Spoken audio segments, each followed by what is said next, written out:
Primeiro-ministro Timor-Leste no CEF e governo Nova Zelândia colhia com a cooperação bilateral entre nação-rua.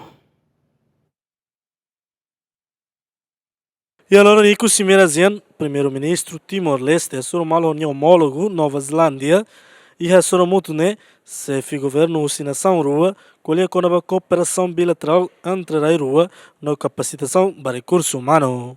E tinha primeiro-ministro excelência Kairala Sonana Guzmão, o primeiro-ministro Nova Zelândia, colhia com assuntos de cooperação bilateral, e cooperação econômica, e com apoio Nova Zelândia para capacitação de recursos humanos, e também cumpre exigências que demandas que está mais, né?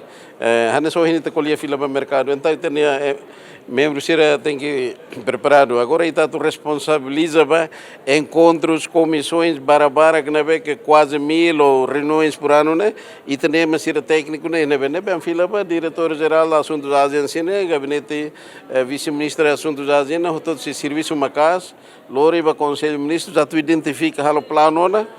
Cooperação ao nível ministério se todo sai da parte da social segurança política, por exemplo, nem tem Ministério Interior, Ministério Justiça, se serviço à recena, quando o setor econômico tem serviço na casa, a parte indústria, turismo, agricultura, botou todo, né? Baita fila, baita hanessa a casa macana. Antes né, Timor-Leste serviço a muito gona a Nova Zelândia, a toruca trabalhador Timor-Wamba serviço a Nova Zelândia, que para cobertura GMN.